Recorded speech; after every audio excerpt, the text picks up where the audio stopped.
Hello guys, welcome back to my channel. You all might be wondering what the topic's gonna be, right? Well, let me tell you. In this video, you will know about one of the historical anniversary of South Korea, that is the March 1st movement, which is also known as the Sam-il movement. As the name suggests, this movement happened on March 1st in the year 1919. Every year, March 1st is declared as a national holiday in South Korea as a remembrance of the declaration of Independence Day. To know in a good depth, we need to know how it happened. As we all know, before the World War I, many countries were suffering from imperialism and colonial rule. Among them, South Korea was also conquered by the Imperial Japan in 1910. From the period 1910 to 1918, heavy taxes were imposed on Korean people, and public gatherings were restricted, and the destruction of culture and history also occurred. In January 1918, at the Paris Peace Conference, the US President Woodrow Wilson proclaimed the right of national self determination, which inspired many Korean elites to regain their independence against the imperial rule by the Japan. So, a group of 33 activists led by Choi and Choi Nam-son, who were inspired by the self-determination right, held a private meeting to conduct a non-violent movement to regain independence at the Tapkol Park, but chose a more private location out of fear that the gathering might turn into a riot. During the movement, they used the slogan "Long Live Korean Independence" in Korean, which is Daehan Dongnep Manse.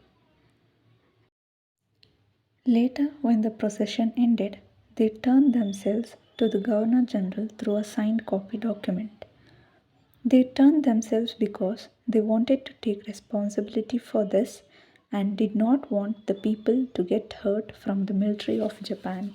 But people came to Tapkol Park and did a peaceful procession. During the procession, the people held Taeguki, which is a name for Korean flag, was prepared by the schoolgirls and distributed to the people without the knowledge of the Japanese military. The movement spread wide out in Korea. In this process, an estimate of 50,000 people were arrested, more than 1,000 people were killed, and more than 16,000 people were wounded. Even after this, they did not surrender or lose hope and held more than 1,500 demonstrations over the following months. As a result, the military power by Japan was increased to suppress them. During this moment, a brutal incident happened to an activist named Yu Hwa-sun. You all might be wondering who this was, right?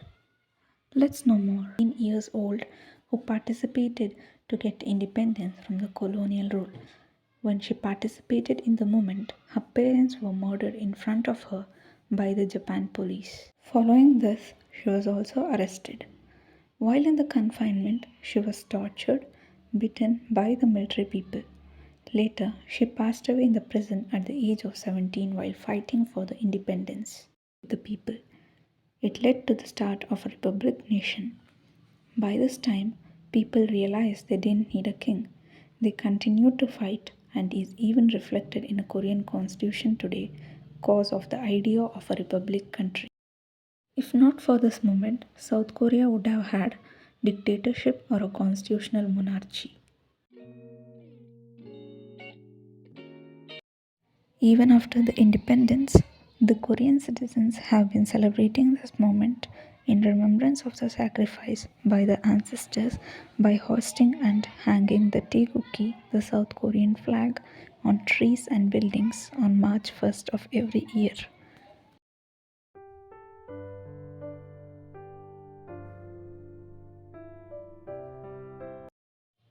Wow, this was such an interesting event of history we got to know, right?